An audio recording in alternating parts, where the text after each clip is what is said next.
కదా,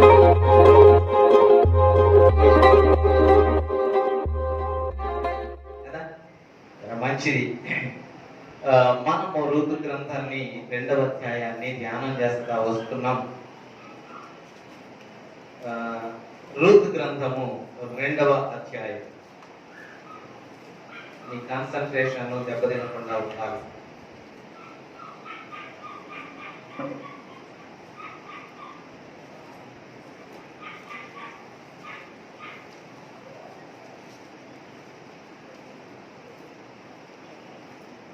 ఋతు గ్రంథము 2వ అధ్యాయం. 2వ అధ్యాయంలో ఎన్నిసార్లు బోయజ్ అని వ్రాయబడిందో అన్నిసార్లు మనము ఆత్మీయమైన పాఠాలు నేర్చుకోవచ్చు అని ధ్యానం చేస్తూ వచ్చాం. బోయజు అంటే చెప్పండి, బోయజ్ అంటే బలవంతుడు. Very good. బోయజ్ అనే పదానికి బలవంతుడు అని అర్థం. అయితే మన ప్రభు అందరికంటే బలవంతుడు, మన దేవుడు అందరికంటే బలవంతుడు. ఆయన బల శౌర్యములు, ఆయన బల పరాక్రమములు ఎవరు వర్ణించగలరు అన్నాడు కీర్తనకారుడు. ఆయన బలవంతుడు అన్నాడు యెషయా గ్రంథంలో. మనకి కుమారుడు మనకు శిశువు పుట్టెను, మనకు కుమారుడు అనుగ్రహించబడి ఆయన భుజముల మీద రాజ్యభారములు. ఆశ్చర్యకరుడు, ఆలోచనకర్త, బలవంతుడకు దేవుడు, నిత్యుడకు తండ్రి, సమాధానకర్త, అధిపతి. ఆయన పేరుల్లో ఒక పేరు ఏంటంటే బలవంతుడు. ఈరోజు బోయేజు బలవంతుడే, బోయేజు ఆస్తిపరుడే. ఒక్కొక్క బోయేజు ఎక్కడెక్కడ ఉందో ఏం పాఠాలు నేర్చుకున్నామో గుర్తున్నాయని అనుకుంటున్నాను. మొదటి వచనములో అతని పేరు బోయేజు అనే దగ్గర మనం ఏం పాఠం నేర్చుకున్నాం? అతడు ఆస్తిపరుడు అని నేర్చుకున్నాం. 2వది 4వ వచనంలో బోయజు ప్రారంభంలోనే ఉంది. ఏమని నేర్చుకున్నాం? 4వ వచనం మొదటి లైన్ లో బోయజ్ అనే పదం ఉంది. బోయజ్ అనే దానికి అక్కడ ఏం నేర్చుకున్నాం? ఆస్తిపరుడైన బోయజు, ఆత్మీయుడైన బోయజు. తర్వాత ఎక్కడ ఉంది? 5వ వచనం బోయజ్. అక్కడ ఏం నేర్చుకున్నాం? ఆదరించిన బోయజ్. తర్వాత 8వ వచనంలో బోయజ్ ఆశీర్వదించిన బోయజ్.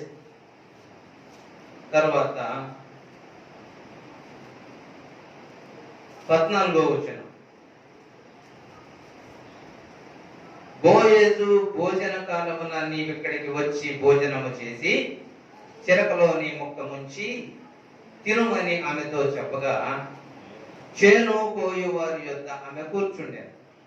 అతడు ఆమెకు పేరాలు అందియగా ఆమె తిని తృప్తి పొంది కొన్ని మిగిల్చెను.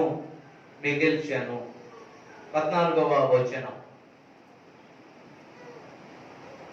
ఆదరించిన బోయజు, ఆశీర్వదించిన బోయజు, ఆత్మీయుడైన బోయజు, ఆస్తిపరుడైన బోయజు అని మనము అలా మాట్లాడుకుంటూ వస్తున్నాం. మొట్టమొదటిది ఆస్తిపరుడైన బోయజ్, 2వది ఆత్మీయుడైన బోయజ్, 3వది ఆశీర్వదించిన బోయజ్, ఆదరించిన బోయజ్, ఆత్మీయుడైన బోయజ్. అట్లా మాట్లాడుకుంటూ వస్తున్నాం. ఇప్పుడు ఆహారం ఇచ్చిన బోయజ్. ఎవరికి ఆహారం ఇచ్చింది? ఆహారం ఇచ్చిన బోయజ్. ఆహారం ఆమెకు అందివగా ఆమె తిని తృప్తి పొందింది. తృప్తిగా ఆహారము ఇచ్చిన బోయజు. బోయజు ఎటువంటి వాడు అంటే ఆహారము ఇచ్చే బోయజు.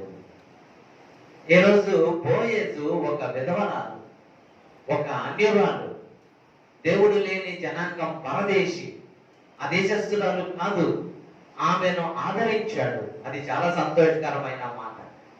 ఆమె చెప్పింది, అయ్యా నేను పరదేశిని కదయ్యా, నన్ను ఎట్లా ఆదరించావయ్యా, పరదేశి గురించి దేవుడు వాక్యంలో చాలా సార్లు పరదేశుల పక్షాన మీరు ఇలాగ ఉండాలి, పరదేశుల్ని మీరు ఇలాగ చేర్చుకోవాలి, పరదేశుల్ని మీరు ఇలాగ ఆదరించాలి అని చెప్తూ యేసు ప్రభు 25వ అధ్యాయంలో మత్తయి సువార్తలో అన్నాడు, నేను పరదేశినయ్యుండగా మీరు నన్ను చేర్చుకుంటిరి అన్నాడు యేసు ప్రభు.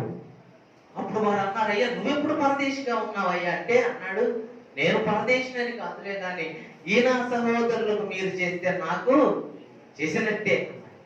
శపించబడిన వారి వైపు చూసి అన్నాడు, నేను పరదేశిగా ఉంటే మీరు చేర్చుకోలేదు అన్నాడు. నువ్వెప్పుడు పరదేశిగా ఉన్నావయ్యా అంటే ఈ నా సహోదరులకు మీరు చెయ్యలేదు కనుక నాకు చేయనట్టే, పరదేశికి మీరు చేస్తే నాకు చేసినట్టే. కనుక ఒక సహోదరుడికి ఒక సహోదరికి మీరు మేలు చేస్తే నాకు చేసినట్టే నేను భావిస్తాను దాన్ని.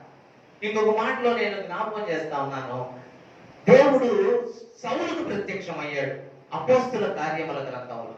సౌలుకు ప్రత్యక్షమైతే సౌలు అప్పుడు ఏం చేస్తున్నాడంటే సంఘమును హింసిస్తా ఉన్నాడు, సంఘమును హింసిస్తా ఉన్నాడు, సంఘాన్ని చిత్రహింసలు చేస్తున్నాడు, యేసు ప్రభువుని నమ్ముకున్న వాళ్ళని చంపుతా ఉన్నాడు, యేసు ప్రభువుని నమ్ముకున్న వాళ్ళని హతమారుస్తూ ఉన్నాడు. ఆ చివరికి ఈ మార్గమందున్న వారిని, ఏ మార్గం? ఈ క్రైస్తవ మార్గం. ఎప్పుడు క్రైస్తవం మతం కాదండి, క్రైస్తవ్యం ఏం కాదు, జాగ్రత్త గుర్తుపెట్టుకోవాలి. క్రైస్తవ్యం మతం కాదు, క్రైస్తవ్యం మార్గం. 9వ అధ్యాయంలో ఈ మార్గం అందున్న వారిని, ఏ మార్గం? క్రైస్తవ మార్గంలో ఉన్న వారిని. చాలా మంది అంటారు మీ మతం క్రైస్తవ మతం. మతం కాదు క్రైస్తవ మతం.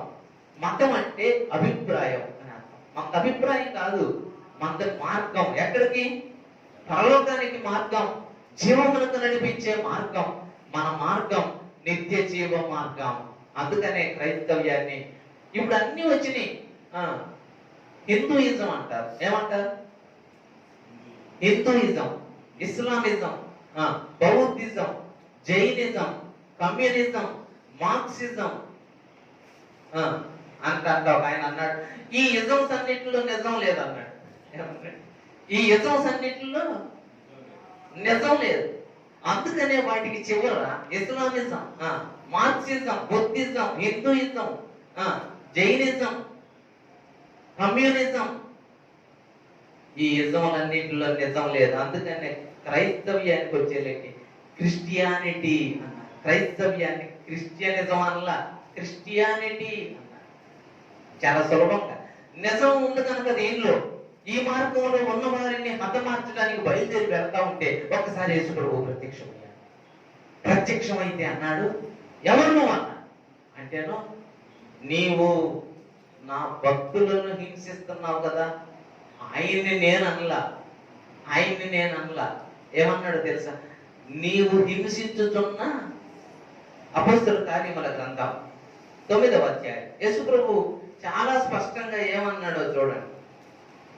అపోస్తలుల కార్యముల గ్రంథం 9వ అధ్యాయం 9వ అధ్యాయం 1వ వచనం. సౌలు ఇంకను ప్రభు యొక్క శిష్యులను బెదిరించుటయును హత్య చేయుటయును తనకు ప్రాణాధారమైనట్టు ప్రధాన యాజకుని యొద్దకు వెళ్ళి ఈ మార్గమందున్న పురుషులను, ఏ మార్గమందు?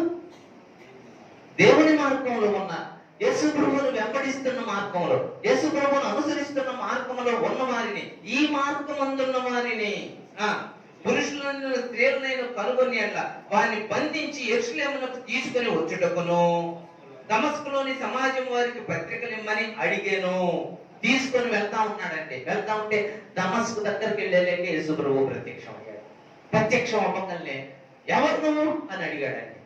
ఎవరు ఏమని అడిగాడు చూడండి. 5వ వచనం, 4వ వచనం. అప్పుడు అతడు నేల మీద పడి, సౌలా సౌలా నీవేళ నన్ను హింసించుతున్నావు అని తనతో ఒక స్వరము పలుకుట వినేను. ప్రభువా నీవెవడు అని అడుగక ఆయన, నేను నీవు హింసించుతున్నా. సౌలు ఎవరిని హింసిస్తున్నాడు? యేసు ప్రభువునా? ప్రజల్ని హింసిస్తున్నాడు. కానీ యేసు ప్రభు ప్రత్యక్షమై ఏమంటున్నాడో తెలుసా? నీవు నన్ను హింసిస్తున్నావు అంటే దాని ఉద్దేశం ఏంటంటే నా భక్తుల్ని హింసించటం, నన్ను హింసించడమే. నా భక్తులను దూషించడం, నన్ను దూషించడమే. వారికి శ్రమ కలిగించడం నాకు శ్రమ కలిగించడమే. వారిని చేర్చుకోవటం నన్ను చేర్చుకోవటమే. వారికి ఆతిథ్యం చేయడం నాకు ఆతిథ్యం చేయడమే. నా భక్తులను ప్రేమించడం నన్ను ప్రేమించడం. మీరు నేను చెరసాల్లో ఉండగా వచ్చితిరి, నేను రోగినై ఉండగా వచ్చితిరి, నేను పరదేశనై ఉండగా చేర్చుకుంటిరి. నీవెప్పుడుండవా అంటే ఈ నా సహోదరులను చేర్చుకున్నారు కనుక నన్ను చేర్చుకున్నట్టే అన్నాడు యేసు.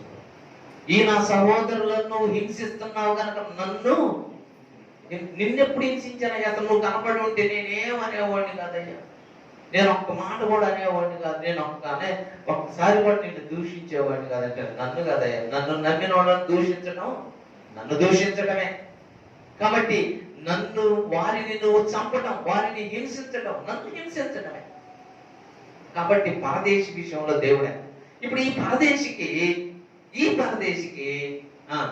బోయజ్ ఏం చేశాడంట? ఇప్పుడు 14వ వచనం, ఋతు గ్రంథం 14వ వచనం.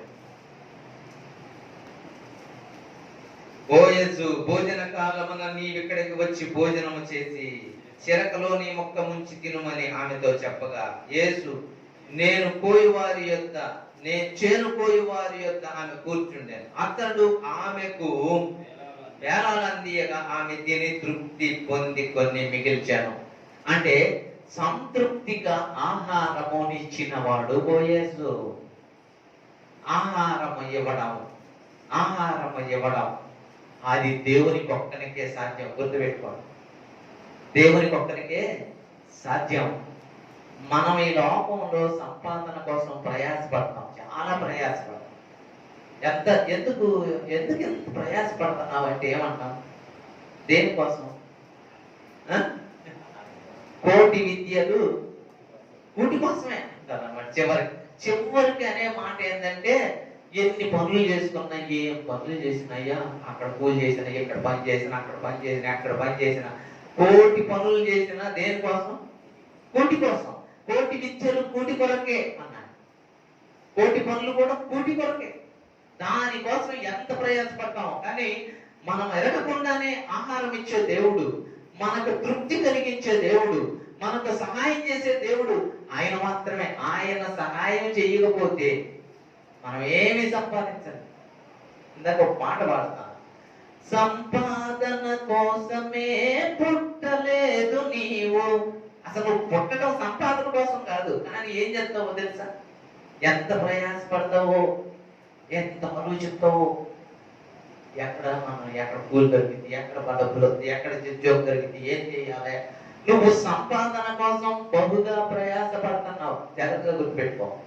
కానీ దేవుడే నీకు ఆహారం ఇచ్చాడు, దేవుడే నీకు ఆరోగ్యం ఇచ్చాడు, దేవుడే నీకు ఆయుష్ ఇచ్చేవాడు. నువ్వు సంపాదించిన సంపాదన కూడా తిని తృప్తి పొందడానికి సహాయం చేసేవాడు దేవుడే. జ్ఞాని అయిన సొలొమోను ఒక మాట రాశాడు. జ్ఞాని అయిన సొలొమోను ఒక చక్కని మాట రాశాడు. ప్రసంగి గ్రంథం 2వ అధ్యాయంలో 25వ వచనంలో, ప్రసంగి గ్రంథం 2వ అధ్యాయం 25వ వచనంలో ఏం మాట రాశాడో చూడండి. ప్రసంగి గ్రంథం 2వ అధ్యాయం 25వ వచనం.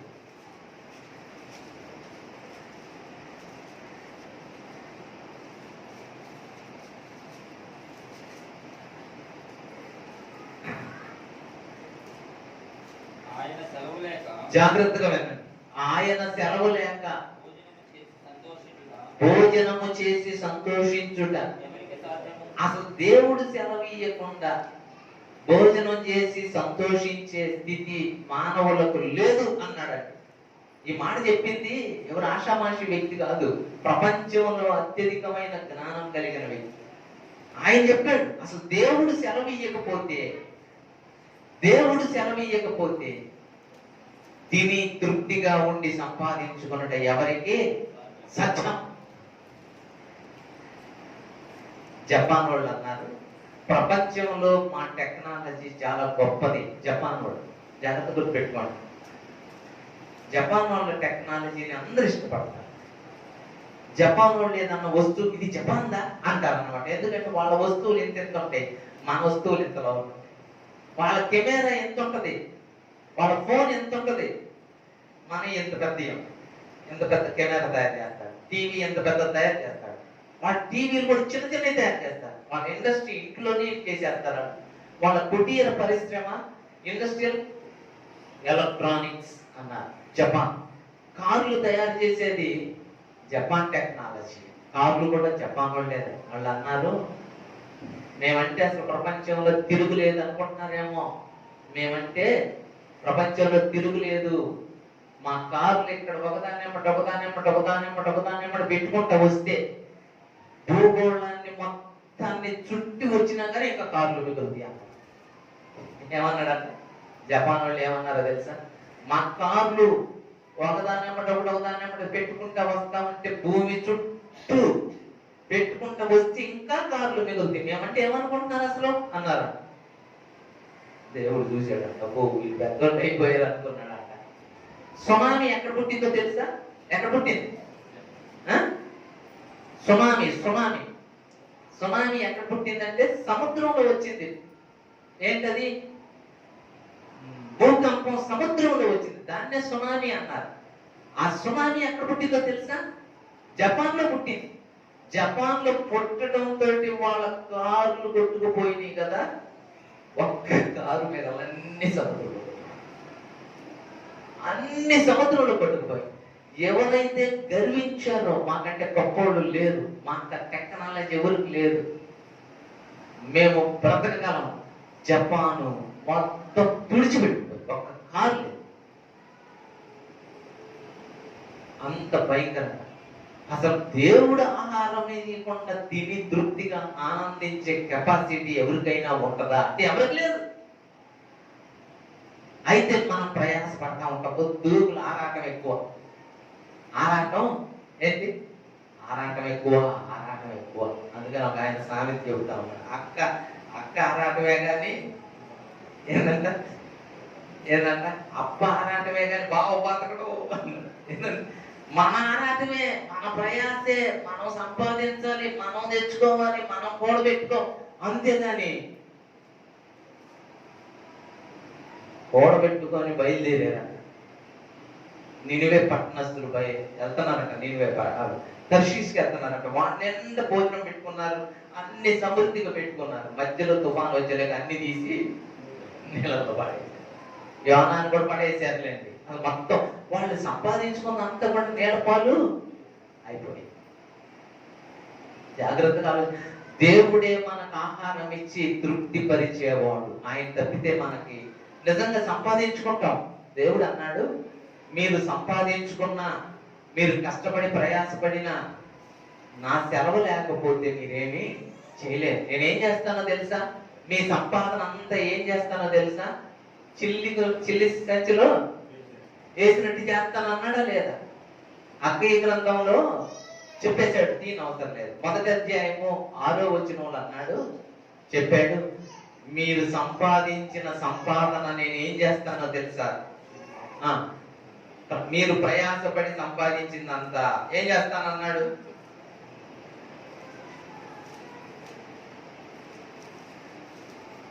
అక్కయ్య గ్రంథంలో 775వ పేజీ 6వ వచనం, మీరు విస్తారముగా విత్తినను మీకు కొంచెమే పండెను, మీరు భోజనము చేయుతున్నను ఆకలి తీరక ఉన్నది, పానము చేయుతున్నను దాహము తీరక ఉన్నది, బట్టలు కప్పుకొనుతున్నను చలి ఆగక ఉన్నది, పనివారు కష్టము చేసి జీతము సంపాదించుకొనినను జీతము చినిగిపోయిన సంచిలో వేసినట్టుగా. అంటే ఎవరు అంటే దేవుడు ఏంటంటే ఆహారం ఇచ్చేవాడు, తృప్తి పరిచేవాడు, ఆరోగ్యం ఇచ్చేవాడు, క్షేమాన్ని ఇచ్చేవాడు ఆయనే. అసలు ఆయన్ని పట్టించుకోకపోతే నువ్వు ఎంత సంపాదించినా దేవుడు ఏం చేస్తా ఉంటాడంటే చూస్తా ఉంటాడు. బాగా సంపాదించుకున్నావా, సరే, ఏందో నన్నయ్య చేసింది మొత్తం హాస్పిటల్కి పెట్టాలి. ఎక్కడ పెట్టాల్సి వస్తుందంట? సంపాదించింది మొత్తం ఏం కష్టపడుతున్నాం కానీ ఏమవుతుంది? దీనికి చాలా చాలా సామెతలు ఉంటాయి. సాయి సంపాదన అంతా దేనికి దేనికి గోపమ్మ గారి కుటుంబులకే సరిపోతుంది. పొద్దుగులు బురకాలు వేయాలి, బయటకు వస్తే బురక కదా, బురకాలు పుట్టాలంటే చాలా కోరుకోవాలి. సాయుధ సంపాదన అంతా గోపమ్మ గారి కుటుంబులకే సరిపోతుందని సామెత. చాలా సార్లు సంపాదన కోసం ప్రయాసపడతాం, చాలా సార్లు ప్రయాసపడతా ఉంటారు, కానీ దేవుడిని పట్టించుకోరు. దేవుడు అంటున్నాడు, అసలు ఆహారం ఇచ్చేది నేను, తృప్తినిచ్చేది నేను, క్షేమాన్ని ఇచ్చేది నేను. ఈ రోజు ఒక పరదేశికి పోయేసి ఆహారం ఇచ్చి సంతృప్తి కలిగించినట్లుగా మన దేవుడు మనకు ఆహారం ఇవ్వగలడు. ఆహారం ఇవ్వగలడు. ఆయన ఉన్నాడండి. ఆయన్ని మనం గుర్తుపెట్టుకోవాలి. దేవా నువ్వున్నావు. సంపాదన కోసమే పుట్టలేదు నీవు, పోయేటప్పుడు ఏది పట్టుకొని పోవు, పోతున్న వారిని నీవు చూచుటలేదా. పోతున్న వాళ్ళంతా ఏమైనా తీసుకెళ్తున్నారా? ఏం తీసుకెళ్తున్నారు? అలెగ్జాండర్ ది గ్రేట్, ప్రపంచాన్ని జయించిన చక్రవర్తి అలెగ్జాండర్.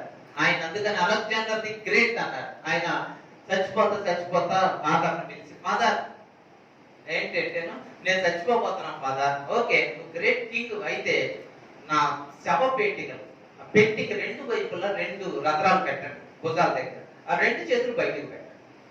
ఎందుకు అనండి, నా శవ పెట్టి తీసుకెళ్తారు కదా, నా పెట్టి తీసుకెళ్తా ఉంటారు కదా. ముందేం ప్రకటించాలంటే అలెగ్జాండర్ ప్రపంచాన్ని జయించాడు, కానీ ఒట్టి చేతులతో వెళ్తున్నాడు. Alexander is going with empty hands, without taking anything. ఏమి తీసుకెళ్ళాల, nothing. He is going with empty hands. ఆ మాట నువ్వు ప్రకటించాలి. అలెగ్జాండర్ ని సమాధికి తీసుకెళ్లేటప్పుడు ఇదే చెప్పారంట. అలెగ్జాండర్ ప్రపంచాన్ని జయించాడు, చాలా ప్రయాసపడ్డాడు, బట్ ఆయన వెళ్ళిపోతున్నాడు రిక్త హస్తాలతో వెళ్ళిపోతాడు. ఏమి తీసుకెళ్లకుండా వెళ్తున్నాడు. పోతున్న వారిని నీవు చూచుటలేదా, బ్రతికి ఉన్నవారు నీకు పాఠమే కాదా. పాఠం కాదా ఇది నీకు? ప్రయాసపడేవాడు పాఠం కదా. ఏం తీసుకెళ్తారు? ఏమి తీసుకెళ్తారు? ఒక్క 10 పైసలు కూడా తీసుకెళ్తారు. ఏమి తీసుకెళ్తారు? చివరికి పూడ్చి పెట్టిన తర్వాత మొక్కడు కట్టండి, మొక్కడు తీసుకెళ్తాడు. మొక్కడు ఏం చేయాలా? మొక్కడు కూర్చి ఎదుకో, మొక్కడు అడిగి ఉంటే పరలోకం తీసుకెళ్తాడు. పరలోకం వాడు నరకానికి వాడు ఉబ్బుతాడు కదా మనిషి. అప్పుడు ఇబ్బంది అయితే కోసేస్తాడు. 3 రోజుల్లో మనిషి ఏమవుతాడు? బాగా ఉబ్బిపోతాడు, స్పెల్లింగ్ వచ్చేస్తాడు, భయంకరం. కాబట్టి మనిషి ఏమి తీసుకొని వెళ్ళలేడు, ప్రయాస అంత వ్యర్థం. దేవుడు ఇవ్వాల్సిందే మనకి. ఈ రోజు బోయేజు రూతుకి చక్కగా ఇవ్వగా ఆమె తృప్తి పొందిందంట.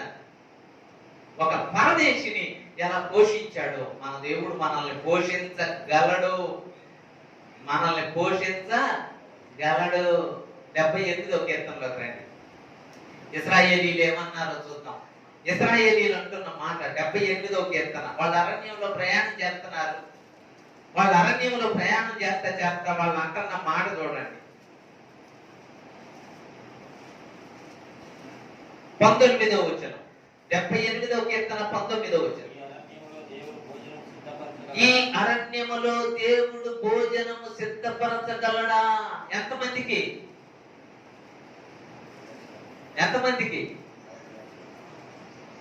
ఎంతమంది అంటే వాళ్ళు నడవగలిగిన కాలు బలమే 6 లక్షల మంది పురుషులు. నడవగలిగి యుద్ధం చేయగలిగిన కాలు బలం 6 లక్షల మంది. మరి భార్యలు ఎంతమంది? వాళ్ళు కూడా ఒక 6 లక్షల మంది, 12 లక్షల మంది. వాళ్ళకి పిల్లలు ఎంతమంది? ఒక్కొక్కరికి 2 వేసుకున్నా వాళ్ళకు 12 లక్షల మంది. 6 లక్షల మంది భార్యలు, 6 లక్షల మంది పిల్లలు, 12 లక్షల మంది. తల్లిదండ్రులు ఎవరు లేరా? ఉన్నారు, వాళ్ళు ఉన్నారు. వాళ్ళేనా? వాళ్ళతో పాటు వాళ్ళ గేదెలు, పశువులు, గొర్రెలు, ఒంటెలు, మేకలు, గాడిదలు ఇలేవా? అవి కూడా ఉన్నాయి. వీటికి కూడా ఆహారం అవసరం కదా అరణ్యంలో నడిచేటప్పుడు. తప్పు మనుషుల సంఖ్య చెబుతున్నా నేను. 25 లక్షల మంది బయలుదేరితే వాళ్ళు అనుకుంటున్నారు, అక్కడ ప్రశ్న వేశారు, ప్రశ్న గుర్తు ఆహారము సిద్ధపరచగలడా? ఎవరు? ఎవరు? దేవుడు ఇన్ని లక్షల మందికి ఆహారము ఇవ్వగలడా? ఇంకా ఏంటో, వారు దేవునికి విరోధముగా మాట్లాడి ఆయన బండను పట్టగా నీరు ఊపికే నీటి కాలువలై పారి. ఆయన ఆహారము ఆహారం ఇచ్చేటే కిందకి ఒకటి. ఆయన తన ప్రజలకు మాంసం ఇప్పుడు మళ్ళీ ఎంత తిండిపోతు రకాలు అయ్యిండు. అబ్బో ఏదో నన్నయ్య ఏం ఆదివారం రాలేకపోయామండి. అప్పుడే తెచ్చాడు, అది పోసేలేక నాకు టైం ఏది పోసేది. ఆదివారం పోసుకోవడమే సరిపోతుంది. ఆదివారం దాని జోలికి పోబాక. దేని జోలికి పోబాక. చక్కగా నాస్తా చేసి వచ్చేసి ఏంటి దేవుడి చిత్తం అయితే నువ్వు వండుకుంటావు. తినడాకా నీకు దేవుడు అవకాశం ఇస్తాడు ఎప్పుడో. ఐక్యనగర్లోని ఒక ఆయన బాగా తాగి మాంసం తెచ్చుకొని అన్నం పెట్టుకొని ప్రార్థన చేస్తున్నాను. మరి ప్రార్థన, దేవా ఇది నువ్వు ఇచ్చింది కాదు, ఇది నా కష్టాలు. ఏంటి ఆయన ప్రార్థన? ఇది నువ్వు ఇచ్చింది కాదు, నీ అప్పసొత్తు కాదు, ఇది నాది. ఎవరిది? దేవుణ్ణి. ఇది నాది, నా కష్టాలు, నేను సంపాదించుకున్నా, నేను తినబోతున్నా. నెలకే కుక్క బాగానే వచ్చింది, సగం తీసుకుపోదు. దాన్ని కూడా పట్టాడు. ఇటు నుంచి ఇంకొకటి రెడీ ఉంటుంది, ఇది వచ్చి మొత్తం తిరిగిపోయి మంతా చేసుకున్నాడు. కానీ తినేదాకా అవకాశం ఎంత తప్పు. దేవుడేని నువ్వు సంపాదించింది కూడా నీకు దక్కనివ్వను. నువ్వు నన్ను మరిచిపోతే ఇవ్వగలడా? దేవుడు చేయగలడా? దేవుడు ఇవ్వగలడా? ఈ ప్రశ్నలు మనం కష్టపడకుండా ఆ గాలిలో దేవుడు పెట్టి దేవుడు అంటే చేయగలడా? చేతుడు నువ్వు ప్రయాసపడకుండానే ఉండు. దేవుడు ఇస్తాడో లేదో చూడు, దేవుడు చేస్తాడో లేదో చూడు. అసలు ఎప్పుడైనా దేవా నువ్వు చేస్తావయ్యా? వీళ్ళు ప్రశ్న వేస్తున్నారు, ఇవ్వగలడా? ఎంతమందికి నీళ్లు ఇవ్వగలడా? ఆహారము ఇవ్వగలడా? మాంసము సిద్ధపరచగలడా అని అనుకున్నారా? అనుకుంటే చూడండి, అక్కడే చూడండి 27వ వచనం. ధూళి అంత విస్తారముగా మాంసమును, సముద్రపు ఇసుక రేణువులంత విస్తారముగా రెక్కలు గల పిట్టలను ఆయన వారి మీదకి, వారి పాడెం చుట్టూ కౌసు పెట్టలు పడిపోయినాయి అంట. ఎక్కడి నుంచి వచ్చినాయో తెలియదు. వారి పాడెమునకు ఎడమ వైపున ఉండేవాడు ఎడమ వైపు, కుడి వైపు ఉండేవాడు కుడి వైపున. వాళ్ళ పాలెమునకు చివరి 1 కిలోమీటర్ అంత దూరంలో 100 ఎత్తులు పడిపోయి అంట. వాటిని తెచ్చుకోవడం, అవన్నీ తీసేయడం, తినడం, ఎంత సంతోషించి తృప్తిగా తిన్నారంట. అక్కడంతా మాట చూడండి, తృప్తిగా తిన్నారంట. 29 వారు కడుపారా తిని తనిసిరి అంటే అర్థం ఏంటి? తనిసిరి అంటే తృప్తి పొందారప్ప. చాలా రోజుల తర్వాత తృప్తిగా తిన్నామయ్యా. కడుపారా తిని తనిసిరి. తృప్తిగా దేవుడు ఇవ్వలేడా? ఇవ్వగలడు. దేవుడు అసాధ్యాలను సుసాధ్యం చేయగలిగిన ఎడారిలో ఎంతమందికి, ఇన్ని లక్షల మందికి నీళ్ళు ఇవ్వగలడా అన్నారా? అనగానే మోషే బండతో మాట్లాడాడంట. మోషే వెంటనే నీళ్లు వచ్చేసి, మోషే ఆ బండతో మాట్లాడగా, ఆ బండ మీద నిలిచి బండను కొట్టగా నీళ్లు, నిర్గమకాండం 17వ అధ్యాయం తీయండి దయచేసి. మోషే బండను కొట్టగా, నిర్గమకాండం 17వ అధ్యాయం. నిర్గమకాండం 17వ అధ్యాయం.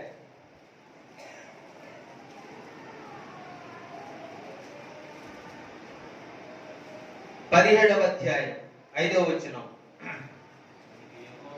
అందుకు యెహోవా, 17వ అధ్యాయం 5వ వచనం. అందుకు యెహోవా, నీవు ఇశ్రాయేలీయుల పెద్దలలో కొందరిని తీసుకొని ప్రజలకు ముందుగా పొమ్ము. నీవు నదిని కొట్టిన నీ కర్రను చేత పట్టుకొని అక్కడ ఇదిగో అక్కడ హోరేబులో బండ మీద నేను నీకు ఎదురుగా నిలిచెదను. నీవు ఆ బండను కొట్టగా ప్రజలు తాగుటకు దానిలో నుండి నీళ్లు బయలుదేరునని మోషేతో సెలవీయగా మోషే ఇశ్రాయేలీయుల కన్నుల ఎదుట అట్లు చేశాను. అంటే ఏం చేశాడు? బండను కర్ర తీసుకొని కొట్టాడు. జాగ్రత్తగా వినండి. బండను కర్రతో కొట్టాడు. పట్టగానే బండలో నుంచి నీళ్లు వచ్చినాయి. ఎట్లొచ్చినాయో తెలుసా? 78వ కీర్తన చూడండి, ఎట్లొచ్చినాయో చెప్పాడు అక్కడ బండలో. 15వ వచనం, 78:15. అరణ్యములు ఆయన బండను చీల్చి సముద్రమంత సమృద్ధిగా నీళ్లు సమగా ఉంటే సంతోషించేవాళ్ళు అంటారా? కొద్దిగా సమగా కొద్దిగా ఒప్పుకోండి అనుకో, ఏం నీళ్ళు అంటారు. వాళ్ళు ఎట్లాంటి నీళ్లు దాగి ఉంటారు. తాగడానికి కూడా మనకేమనిపించింది అంటే, బాగా లేకపోతే తాగేం కానీ దప్పికి తీరలేదు, సమ్మగుంటాయి నీళ్లు, ఒప్పుకుంటాయి నీళ్లు. ఎన్ని తాగినా చెంపు తాగినా అదే చక్కగా తీయగా ఉన్న నీళ్ళు ఒక గ్లాస్ తాగలు ఏమనిపించింది అంటే, ఈ ఎక్కడ నీళ్ళు అండి అని ఉండయండి, అబ్బో ఎంత తృప్తిగా ఉందో అంటారు తాగితే. వీళ్ళు 25 లక్షల మంది జనాభా తాగి సంతోషించారట. పంటను కొట్టగా పంటలో నుండి సముద్రం అంత నీరు ప్రవహించి. ఇప్పుడు ఆ పట్టబడిన పంట ఎవరో? కొరింథీయులకు రాసిన మొదటి పత్రిక 10వ అధ్యాయం.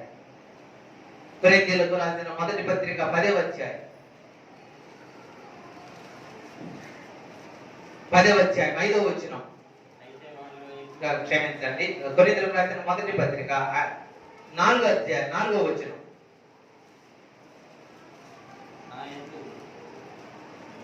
4వ వచనం, 10వ అధ్యాయము. అందరూ ఆత్మ సంబంధమైన ఒకే పానీయమును పానము చేసిరి, ఎనగా తమ్మును వెంబడించిన ఆత్మ సంబంధమైన బండలోనిది తాగిరి. ఆ బండ అబ్బా, ఏ బండ అయితే సమృద్ధి జీవం ఇవ్వడానికి పట్టబడ్డాడో ఆ బండ ఎవరంట? యేసుక్రీస్తు ప్రభు. గుర్తుపెట్టుకోండి, ఆ రోజు ఇశ్రాయేలీయులకు సమృద్ధి జీవాన్ని ఇవ్వడానికి, నీరివ్వడానికి, వాళ్ళకు తృప్తిగా సముద్రమంత జీవాన్ని ఇవ్వడానికి బండలో నుండి నీళ్లు వచ్చినాయి. ఇంతవరకు చరిత్రలో బండలో నుండి నీళ్లు రావడం ఇశ్రాయేలీయులు దేవుడు చేసిన సూచనే కానీ అక్కడ జరగలేదు. ఏ చరిత్రలో కూడా జరగలేదు, ఎక్కడ లేదు ఆ సందర్భం. ఒక్క యేసు ప్రభు దగ్గరే, దేవుని దగ్గరే. ఆ బండ ఎవరు అనుకుంటున్నారు? యేసు ప్రభువే. నీ కొరకు నా కొరకు కొట్టబడిన బండ, నీకు నాకు దప్పిక తీర్చడానికి కొట్టబడిన బండ ప్రభు అయిన యేసుక్రీస్తు. ఆయన సిలువలో చనిపోతూ నేను దప్పికొన్నాను అన్నాడు. అనేక మందికి జీవజలం ఇచ్చిన దేవుడు. ఆయన అన్నాడు, నా యొద్దకొచ్చువాడు నా యొద్ద జీవజలం ఇస్తాను నేను అన్నాడు సమరయుడు. ఎట్లయ్యా నేను రాకుండా నాకు అది అయ్యా అంటే, నా యొద్దకు వస్తే నేనే వాని కడుపులో నుండి నేనే భూమికే జీవజలంగా ఉంటాను. వానికి సంతృప్తిని ఇస్తాను, సమృద్ధిని ఇస్తాను, జీవాన్ని ఇస్తాను. నేనే ఆయన్ని. మీ అందరి కొరకు నేను పట్టుబడతాను. మీ అందరి కొరకు, మనందరి పాప దోషముల కొరకై కలువరి చెరువులో పట్టబడిన పంట ప్రభు అయిన మనకు జీవజలం ఇవ్వడానికి, మనకు రక్షణ ఇవ్వడానికి, మనకు తృప్తిని ఇవ్వడానికి, మనకు సమృద్ధిని ఇవ్వడానికి ఆయన పట్టబడ్డాడు. ఆ బండ ఎవరో కాదు, ప్రభు అయిన ఆయన తృప్తిని ఇచ్చేవాడు, ఆయన జీవజలాన్ని ఇచ్చేవాడు, ఆయన మేలు చేశాడు. ఒకరోజు ఆ పరదేశికి గాని ఆ పరదేశి తిని తృప్తి పొందిందే రూతు. ఆ రూతుకి ఆ బోయజుకు సూచనే మన ప్రభు అయిన యేసుక్రీస్తు. ఆయన మనను తృప్తి పరిచేవాడు. ఆయన గురించి చాలా మాటలు రాయబడ్డాయి. 145వ కీర్తన 15వ చరణం అనుకుంటా, 145వ కీర్తన 16వ చరణం, 145వ కీర్తన 16వ చరణం. నీవు నీ గుప్పిలిని విప్పి ప్రతి జీవి కోరికను.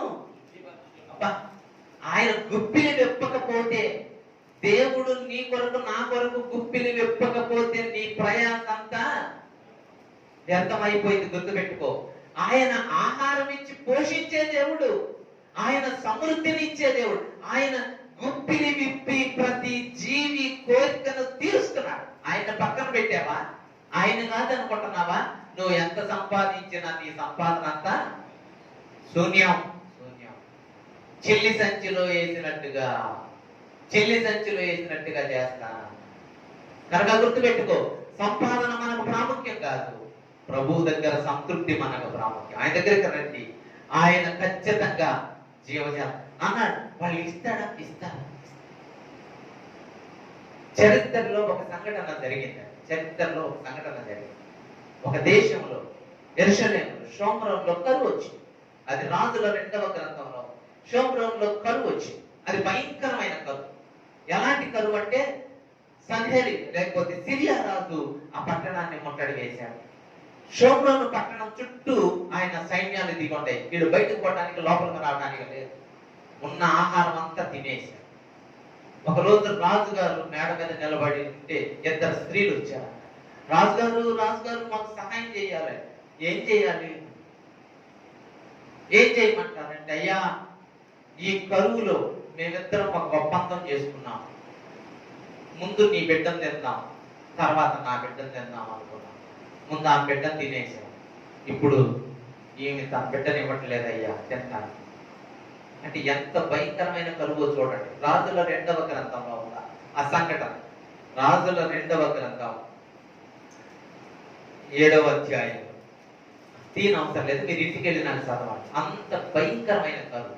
అప్పుడు ఆ రాజు బట్టలు చించుకొని, ఎక్కడున్నాడు ఎలీషా చూస్తే ఎలీషా అప్పుడు వచ్చేసి, రాజుగారు భయపడబాక, రేపు సాయంత్రానికి దేవుడు మీ మధ్య కార్యం చేయబోతున్నాడు.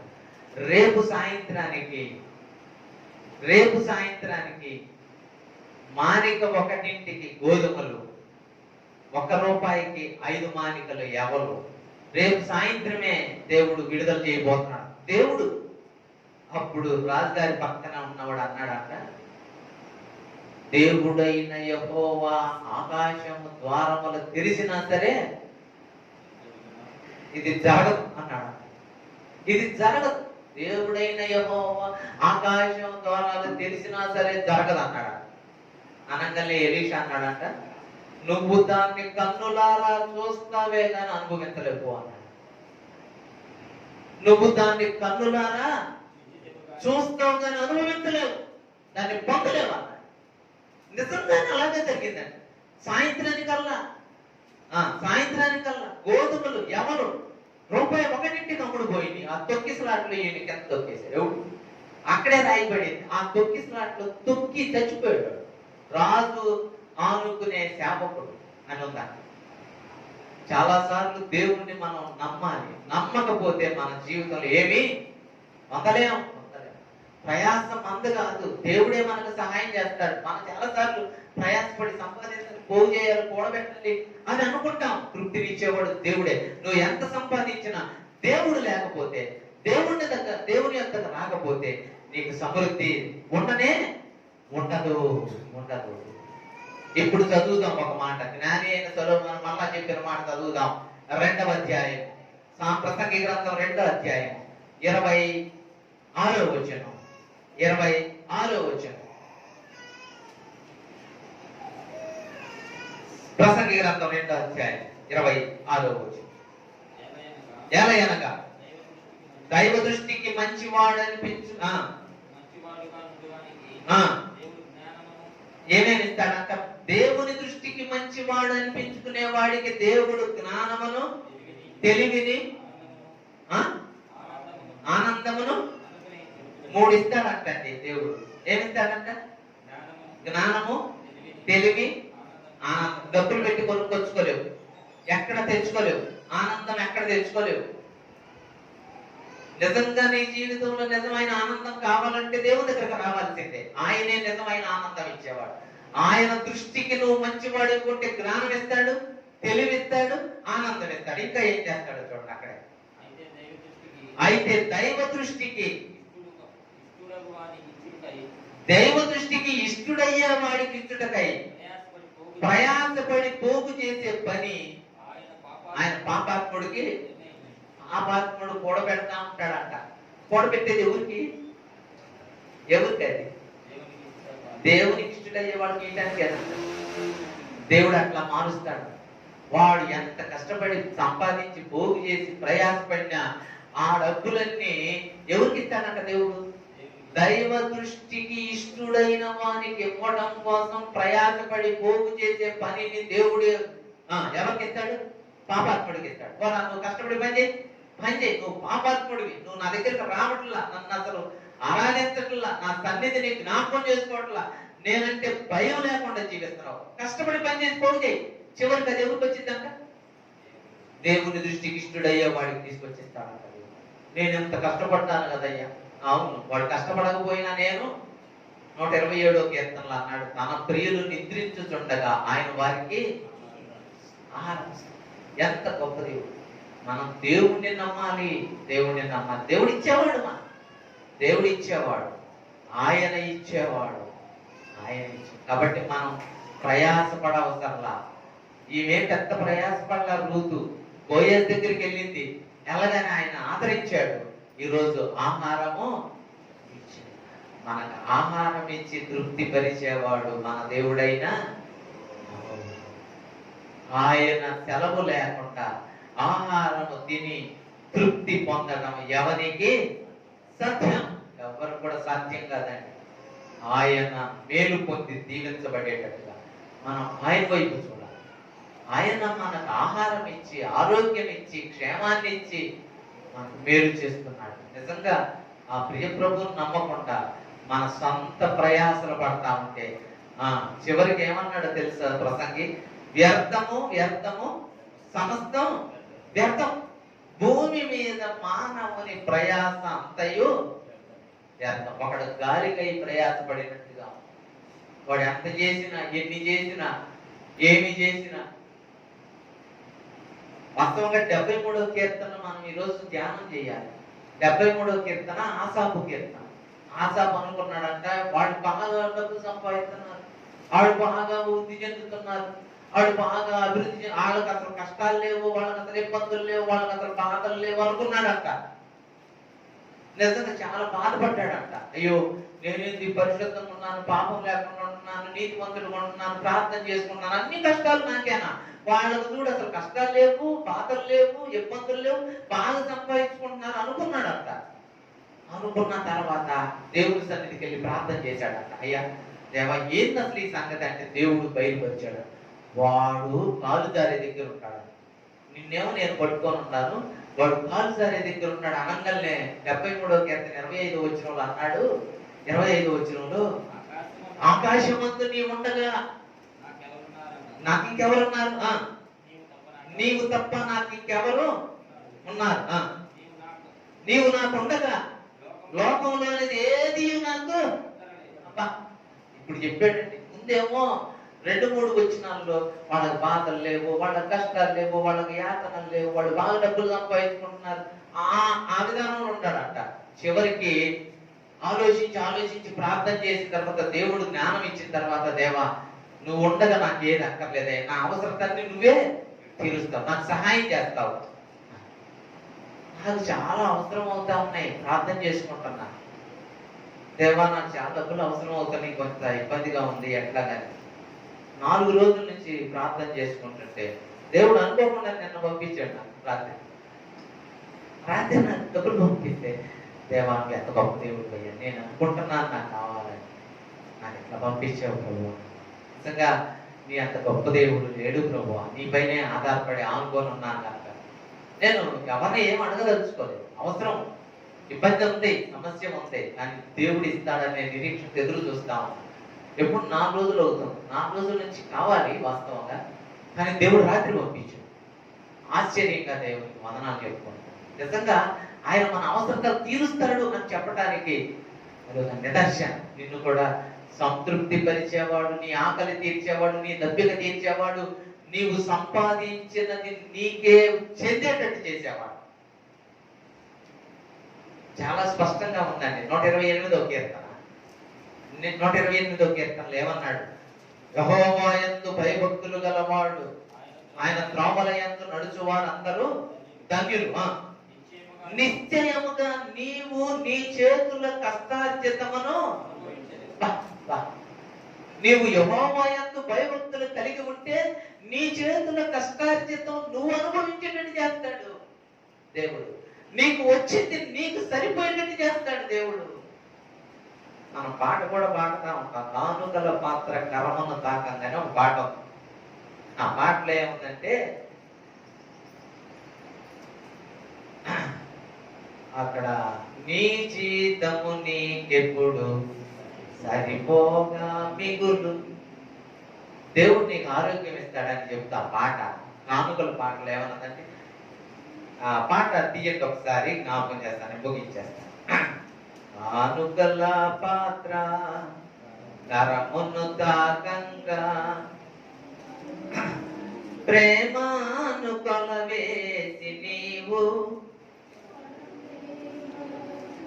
మొదటి చరణం 83వ పేజీలో మొదటి చరణం.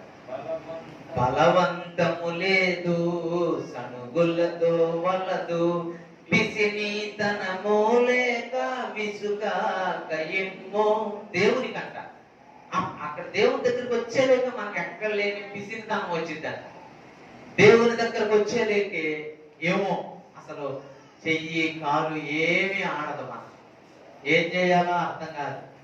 ఎంత ఇయ్యాలా ఏమి ఇయ్యాలబ్బా, ఏం చేయాలబ్బా దేవుని దగ్గరకు వచ్చేది. పిసినీతనము లేక విసుగాక, అది ఆ పాట. తర్వాత 2వ చరణంలో నీ గానుగ నిండు నీ చేలు పండు, నీ జీతము నీకెప్పుడు, నువ్వు సంపాదించుకుంటే నీకు సరిపోగా మిగులుస్తాడు దేవుడు. అది ఆశ్చర్యం. ఎట్లా జరిగిందో తెలియదు. నువ్వు దేవునికి ఇవ్వకపోవడం వల్ల చాలా సార్లు నష్టపోతున్నావు. నీటిని పోసినచో, అక్కడ ఉంది 2వ, నీరు పోయబడును, నీ చేతిని చాచినచో ఆకాశము తెరచు. నువ్వు నీళ్లు పోస్తే దేవుడు నీకేం పోస్తాడు? నీకు కూడా నీళ్ళే పోస్తాడు. నువ్వు ఆయనకి ఇస్తే అన్నాడు, నువ్వు నీ చేతితో ఇచ్చావు అనుకోండి, దేవుడు ఆయన చేతితో ఇచ్చాడు. ఆయన చెయ్యి అంతదో, ఆయన చెయ్యి ఎంత గొప్పదో తెలుసు, ఎంత పెద్దదో. ఆయన బియ్యం తీసుకొచ్చి నువ్వు దేవునికి ఇచ్చావు అనుకో, ఆయన బియ్యం తీసుకొని ఇంట్లో పోస్తాం, ఇల్లు మునిగిపోయి. గుర్తుపెట్టుకో, డబ్బులు తీసుకొచ్చి ఆయనకు నువ్వు ఇస్తే నీకు ఆయన చేతితో డబ్బులు ఇస్తాడు. నీటిని పోసినచో నీరు పోయబడును, నీ చేతిని చాచినచో ఆకాశము తెరచు, నీ గానుగ నిండు నీ చేలు పండు, నీ జీతము నీకెప్పుడు. ఈ పాట ఎంత ఉంటే చాలా సార్లు అనుకునేవాడు, దేవా నిజంగా ఎంత గొప్ప దేవుడు. సంతృప్తిని ఇచ్చేవాడివి, సరిపోయేటట్టు చేసేవాడివి నువ్వే. అంతే. ఎంత సంపాదించినా ఏం చేస్తాం, ఎక్కడ ₹1 కూడా మిగలట్లేదా? అంటే నువ్వు దేవునికి ఇవ్వట్లేదా? నాకు దేవునికి ఇవ్వాల్సి దేవునికి ఇవ్వకపోవటం వల్ల నీకు మిగలట్లా. అంతే. దేవుడు అంటున్నాడు, నువ్వు సంపాదించిందంతా చిల్లి సంచులు వేసినట్టు చేస్తాను. అయిపోయా. చిల్లి సంచులో వేస్తే చిల్లి సంచి కిందంతా చిల్లి పడిపోయి ఉంది. బరువు వేస్తే ఉంటాయా, తేలికి వేస్తే ఉంటాయి? బరువు వేస్తే ఉంటాయా, తేలికి వేస్తే ఉంటాయా సంచులు? వేసిన కింద అసలు కట్టేసి ఉంది కదా, కింద కత్తిరించి ఉంది కదా, నువ్వు తేలికి అయితే ఉంటాయి, బరువు ఉంటాయి. చాలా సార్లు అమెరికా వాళ్ళు, జపాన్ వాళ్ళు, ఇండియా వాళ్ళు ఇద్దరు వచ్చారు. జపాన్ వాళ్ళు, మేము ఇలాగ దీవించబడటానికి కారణం దేవునికి ఇవ్వటమే. జపాన్ ఎట్లా ఇస్తారు మీరు దేవునికి అన్నారు. దేవునికి ఎట్లా ఇస్తారంటేను, మేము చిన్న గీత గీస్తామా, రౌండ్గా మా చుట్టూ గీత గీసి డబ్బులు ఇట్లా పట్టుకుంటాం, పైకి ఎక్కడేస్తాం. గీతలో రౌండ్లో పడ్డాయన్నీ మేము తీసుకుంటాం, బయటపడ్డాయన్నీ దేవునికి ఇస్తాం. అంటే కాగితాలు పైకి ఎగరేయగలని కాదు, గీత అవతల పడతాయి కదా. అంటే మేము చిల్లర డబ్బులన్నీ మేము తీసుకుంటాం, కాగితాలు లేవు. అమెరికా వాళ్ళు అన్నారంట, మేము పెద్ద గీత గీస్తాం. ఎంత పెద్ద గీత అంటే చాలా పెద్ద గీత గీస్తాం. దాంట్లో మేము కూడా నుంచొని అట్లా ఎక్కువ ఎత్తులు వేయం, కొంచెం అట్ట అంటాం. అనగానే గిరిలో పడ్డాయి అన్ని దేవునికి, గిరి బయట పడ్డాయి అంటే పెద్ద గీత గీస్తాం అన్నారు. పొట్టనంత భారతదేశం మీరు ఎట్లా ఇస్తారు దేవుడికి అంటే, మా దేవుడికే మేము కూడా పెద్ద గిరి గీస్తాం, మేము కూడా డబ్బులు తీసుకుంటాం. ఎలా రాస్తాం? పైకి పోయి పైకి పోయి అన్ని దేవుడు కంటే కింద పడ్డాయి. దేవుడు ఇచ్చే విషయంలో కూడా పైకి అసలు పోతే ఎగరేసిన కిందే పడతాయి కదా. అంటే దేవునికి ఇవ్వటంలో భారతదేశం వాళ్ళు అభివృద్ధి చెందకపోవడానికి కారణం ఏంటంటే దేవునికి పోవడం. నిన్ను తృప్తిపరిచి నీకు ఆహారం ఇచ్చి క్షేమాన్ని కలుగు చేసే దేవుణ్ణి నువ్వు జ్ఞాపకం చేసుకున్నావు. ఆయనే నీకు సమృద్ధిని ఇచ్చేవాడు, ఆయన నీకు మేలు చేసేవాడు, ఆయనే నీకు సహాయం చేసేవాడు. ఆ దేవుడిని నువ్వు మర్చిపోకూడదు. బోయస్ రూతుని జ్ఞాపకం చేసుకున్నట్టుగా మన దేవుడు మనకు సంతృప్తిని ఇచ్చేది. 25 లక్షల మందికి 40 సంవత్సరాలు పోషించాడు. గుర్తుపెట్టుకోండి. ఎన్ని సంవత్సరాలు? 40 సంవత్సరాలు. నేను 40 సంవత్సరాల వయసులో అయిపోతాను, 40 సంవత్సరాలు కూడా దాంట్లో ఫస్ట్ 10 సంవత్సరాలు చిగురుగా ఉంటుందా వయసు. చాలా జాగ్రత్తగా చూసుకుంటారట. ఫస్ట్ 10 సంవత్సరాలు చిగురు, 10 నుంచి 20 సంవత్సరాలు పొగరు, 20 నుంచి 30 దాకా వగరు. పెళ్లి చేస్తారు కదా, వగరు 30 నుంచి 40 దాకా షుగర్ అయిపోయి ఇక తినడానికి లేకపోయా, ఉండడానికి లేకపోయి 40 సంవత్సరాలే మన వయసు. మన పోషించగల దేవుడు ఉన్నాడు. గుర్తుపెట్టుకో, నీకు ఏ అపాయం రాకుండా పోషించగలడు. సహాయం ఆయన మీద ఆధారపడలా, ఆయన జ్ఞాపకం చేసుకోవట్లా. నువ్వు సంపాదన నేను పని చేసుకోవాలి, నేను కష్టపడాలి, నేను సంపాదించుకోవాలి, నేను పోగు చేసుకోవాలి. ఎవరి కోసం? దేవుడు అన్నాడు, నువ్వు చూస్తావు గాని అనుభవించలేవు అన్నాడు. ఆ సందర్భాన్ని ఇంటికి వెళ్ళి జ్ఞాపకం చేసుకోండి. యెహోవా ఇస్తాడు ఖచ్చితంగా, కానీ నువ్వు దాన్ని చూస్తావు గాని అనుభవించలేవు. రూపాయి 1 మానిక గోధుమలు, రూపాయి 1 2 మానికలు ఎవలు అంటే బార్లీ గింజలు. వాటితో రొట్టెలు చేసుకొని తినేవాళ్ళు వాళ్ళు. గోధుమలు అప్పుడు అమ్మబడతాయి. నువ్వు చూస్తావు కానీ తినలేవు. ఎందుకంటే దేవుని నమ్మకపోతే నువ్వు సంపాదించిన నీ సంపాదన అంతా చిల్లి సంచిలో వేసి దేవుడు నిన్ను జ్ఞాపకం చేసుకుంటాడు. నీకు సంతృప్తిని ఇచ్చాను. ఆ రోజు ఆమెకి ఏమి లేదు, వచ్చి కూర్చుంటే పోయేదే ఆమెకి ఏం చేశాడంట, ఎలా అందించాడు. ఆమె తిని తృప్తి పొందింది. నీకు తృప్తినిచ్చే దేవుడు ఆయన నమ్మాలి. ఆయన తీసుకుంది. ప్రార్థన సంపాదన కోసమే పుట్టలేదు నీవు, పోయేటప్పుడు ఏది పట్టుకొని పోవు.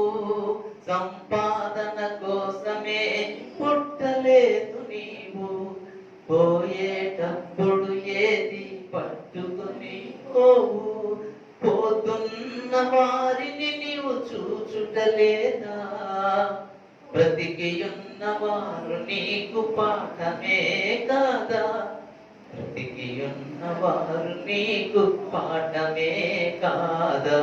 నీ జీవితం విలువైనది, నరులారా రండని సెలవైనది, దేవుని సెలవైనది. ఒకవేళ దేవుడు రమ్మనంటే ఇక్కడ ఎంత సంపాదించినా ఏం చేసినా వదిలిపెట్టి వెళ్ళిపోవాల్సిందే. దేవుడు రమ్మనక ముందే ఆయన వైపు చూద్దాం. ఆయన పోషించే దేవుడు, సమృద్ధినిచ్చే దేవుడు, సహాయం చేసే దేవుడు, తృప్తినిచ్చే దేవుడు, ఆనందం ఇచ్చే దేవుడు. నిజంగా ఆయన్ని మర్చిపోతున్నావా? ప్రార్థన చేద్దాం. ప్రేమగల మా తండ్రి, దయగల నాయన, మీకు స్తోత్రం. ఈరోజు బోయజు ఆహారం ఇచ్చాడని చూస్తున్నాం. మా పరమ బోయజు నీవే ప్రభువా. నీవు మాకు ఆహారం ఇచ్చిన దేవుడు. ఆనాడు ఇశ్రాయేలీల కొరకు నీతిని ఇవ్వడం కొరకు పట్టబడ్డవాడు. ఈనాడు మాకు రక్షణ ఇవ్వడానికి శిలువలో పట్టబడ్డాడు. ఆ బండ క్రీస్తే అని మేము చదివి నిజమైన ఆయన మాకు తృప్తినిచ్చేవాడు, మాకు సహాయం చేసేవాడు, మాకు ఇచ్చాము. కానీ మేము నీకు ఇవ్వడంలో ఎంత వెనుకబడుతున్నాము. నీకు ఇవ్వడం ద్వారా మేము నష్టమవుతాం. రెట్టింపు ఆశీర్వాదం దీవెన మాకు దయచేస్తాం. నీకు ఇచ్చిన దానిలో 10 అంతలు మాకు దయచేస్తావు ప్రభు. నాయన మీకు ఇవ్వడం మాకు నేర్పించండి. మమ్మల్ని అలా చేయండి. మీరిచ్చి తృప్తిపరిచే దేవుడు కనుక మీ వైపు చూస్తూ మీ మీద ఆధారపడి ముందుకు సాగడానికి కృప చూపండి. మీ బిడ్డలను దీవించండి, మేలు చేయండి. ప్రతి వారికి నాయన వారి కుటుంబాల్లో ఉన్న అక్కర్తలు, కొరతలు, అవసరతలు తీర్చండి. సమృద్ధిని దయచేయండి. ప్రతి బిడ్డ మేలు పొంది దీవించబడినట్లుగా సహాయం చేయవలసిందిగా ప్రార్థన చేస్తూ చేరి వచ్చిన ప్రతి వారిని జ్ఞాపకం చేసుకుంటూ రాలేకపోయిన వారు మరొక తరుణంలో కలవడానికి సహాయం చేయమని, బలహీనంగా ఉన్న మా ప్రియులను ఆయన ఆరోగ్యం తెలిపి బలపరచుమని, ఎగ్జామ్ రాస్తున్న బిడ్డలకు మంచి జ్ఞానం ఇచ్చి ఆయన చక్కగా రాయడానికి సహాయం చేయమని ప్రార్థన చేస్తూ మా రక్షకుడైన యేసు క్రీస్తు ప్రభువు నామములో స్తోత్రం చెల్లించి వేడుకొని ప్రార్థన చేస్తున్నాను ప్రియ తండ్రి. ఆమేన్. తండ్రి దేవుని ప్రేమయు ప్రభువైన యేసు క్రీస్తు వారి కృపయు పరిశుద్ధాత్మ దేవుని సహవాసం చేరి వచ్చిన మనకు అందరికీ సకల లోక పరిశుద్ధులకు సదాకాలం తోడై కాపాడి నడిపించును గాక. ఆమేన్. ప్రియులారా, అందరికీ ప్రేమపూర్వక వందనాలు తెలియజేస్తూ ఉన్నాను.